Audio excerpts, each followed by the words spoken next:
And welcome to the second hour of American Agenda. I'm Heather Childers.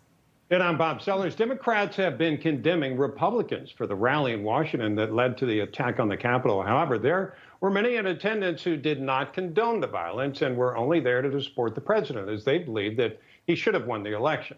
Joining us now, Pennsylvania State Senator Douglas Mastriano, who is facing calls to resign after protesting at the Capitol. So first, Doug, I think we need to make clear. Did you go in the Capitol? Were your actions peaceful? Give people a lay of the land and what you saw. Sure. So as you rightly said, myself and hundreds of thousands of others were there to support our president. I was given a good seat, got to have like a reunion with some of our friends from the past year or so. And then the president said specifically, go peacefully over to Capitol and let your voices be heard. I did not leave there feeling fiery or rage. Actually, I was a little sad, I got to be honest. So we make our way to the Capitol, and I don't know where to go. And I talked to a bunch of Capitol Police, fine gentlemen. I'm like, hey, guys, I'm Senator Mastriano. Where should I go? And they're like, oh, the other side of the building. At this point, I don't see anything. We got there ahead of the main body of people coming up from the ellipse. And then made our way to the other side. It seemed strange. There seemed to be a group of agitators who weren't, as I call, our people. I've been to probably 9 or 10 of these over the past year. And we love the police. We love law and order. We practice what we preach. We're not hypocrites, unlike the Democrats on the other side. And I see agitators getting in the face of the police. Just a few guys here and there, not even looking or dressed like the rest of our crowd. And then they start hitting the barriers. And we make our way to the other steps where the fountain is covered up, a couple hundred feet away from the steps on the east side of the Capitol. And we see these agitators move over, and they start pushing the police up the steps. And about that point, we're like, you know what, this we got to leave. And there was supposed to be a big, rally at Freedom Square. And we're just like, my wife and I are like, we're just going to leave. And so we made our way back to the hotel, which is 2 miles away. And as we're arriving back at the hotel, we're starting to get messages and texts. Are you guys okay? We hear things went, crazy on the Capitol. And we're like, we don't know what happened. And so I'll recall what President Obama preached to us back in 2016 when there was a few bad actors, in the BLM movement. He goes, to assign the actions of a few people to an entire movement is dangerous and irresponsible. And so I would say to accuse anyone who is there peacefully, there's a First Amendment that protects peaceful assembly. And we were there peacefully, 99.9% of us. They should not be blamed for anything. I did not cross any police line.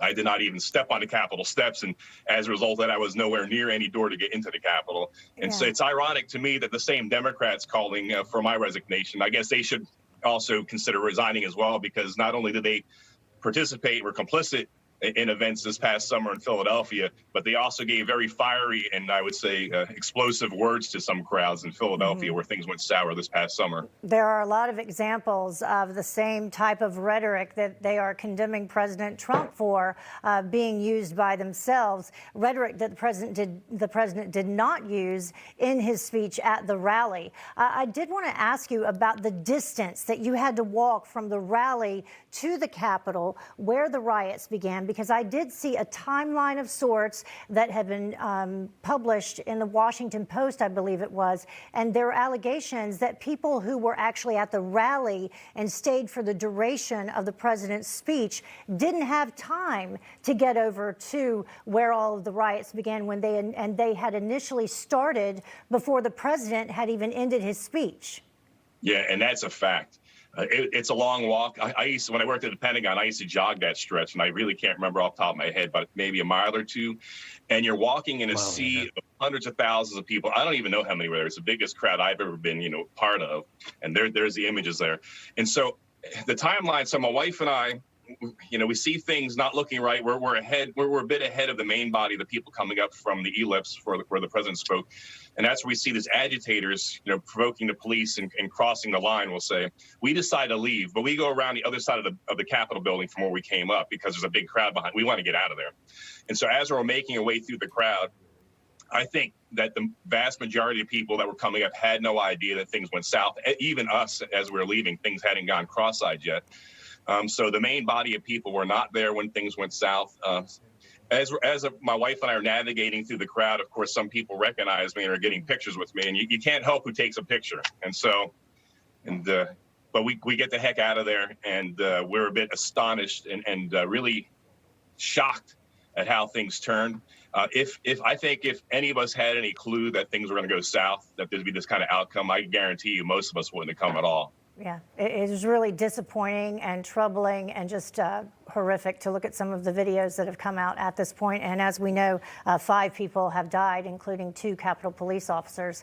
State Senator Douglas Mastriano, thank you so much for joining us. It was great to have you with us. Thank you. Pray for our country. This is a dark time in our nation. As a retired Army colonel here, I can't believe that we've fallen so quickly. The same standard of law and order needs to be applied both to the left and right, not a special category of people. Yeah, 100%. Well, at no Thank you. point, we should repeat, as he said, the state senator was not in the Capitol building. He did not trespass beyond police lines. However, what we do make of the what do we make of the protesters who did turn violent? Because obviously some of them did. Did their actions rise to the level of insurrection? Fingers are now being pointed at President Trump, and the Democrats want to impeach him for it. Joining us now to share his take on all of this is distinguished University professor of Touro College, Thane Rosenbaum. Great to have you with us again. So a lot has transpired since we last spoke on Friday in terms of what you just heard the state senator talking about, because they are being condemned himself, along with several United States senators and congressmen who did in fact follow through with their decision to contest the electors. They're being, pressured to resign. They're saying that they're going to get them with the 14th Amendment, inspiring an insurrection. And as we speak to you, before you answer that question, we're going to go to some video now, a live shot of Secretary Pompeo, who's also getting pressure. He is scheduled to speak shortly at Voice of America. Actually, he's speaking now. Let's pause just a moment. It's been a joy. And speaking of which, too, I understand that this speech is being broadcast on TV, radio, on your website, social media, in more than 40 languages. Hats off to the translators. I have no idea how anyone can translate my talking into Uzbek this quickly. That guy or gal deserves a bonus, Bob. It's great to have this opportunity. I've been following the work of Voice of America for decades. And as Bob just mentioned, I started my career as an Army officer, patrolling the Iron Curtain, freedom's frontier. In the 1980s, I couldn't cross into East Germany. I was serving in a little town called Binlock. West Germans couldn't cross either. But your broadcast, Voice of America broadcast, could. Millions of men and women whose names we'll never know listen to you, often at their own peril. Their governments dealt only in lies and propaganda, but VOA's listeners wanted the truth, and that's what you gave them. VOA's very first broadcast in 1942 that Bob referred to began with the Battle Hymn of the Republic, along with this pledge, quote, "The news may be good, the news may be bad, but we'll tell you the truth." I love that. I always told my son, I told the story before when he was growing up, I said, work hard, keep your faith, and tell the truth. He mostly followed my advice, and it has served him and many of you I know well. Your mandate here at Voice of America is unambiguous: to be accurate, objective, and comprehensive, and to represent America. The mission of US AGM is to inform, engage, and connect people around the world in support of freedom. Represent America. All right, Secretary Pompeo speaking there to Voice of America. We wanted to dip into that and let you see that. We also want to get back to Thane Rosenbaum, our professor, friend, guest, and we talked to State Senator Mastriano. He protested or just rallied on behalf of someone he believed in. Other people crossed the line. What is that line at which it becomes a crime? Well, Bob, remember, the Founding Fathers fully contemplated that what the protesters did in assembling and associating with each other in order to express their political views on the election is protected First Amendment activity. They have the right to speak, to assemble, and to associate with one another. That is not, there's nothing criminal in that. Clearly, those who unlawfully entered the Capitol building, who were engaged in what's called violent entry, who were engaged in disorderly conduct and the destruction of federal property. Those are crimes. And, you know, there's also the possibility felony murder. I don't know whether there are co-conspirators who truly were. We don't still know whether this was a fully organized insurrection or was it, but we know that those people who crossed the line from the police barrier and then made unlawful entry into the Capitol building in different levels of criminality, they are accomplices in this large crime.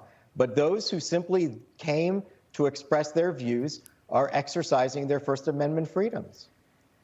So based on what happened today, as we expected, articles of impeachment being introduced, where do you see it moving from here? And is there enough time? There's 9 days left. Nancy Pelosi said that they would bring it up for a vote on Wednesday. You know, Heather, Congress is a deliberative body, right? That's what it means, to deliberate. So I'm troubled by the fact that they're saying no deliberation. We're a deliberative body, except when it comes to the second impeachment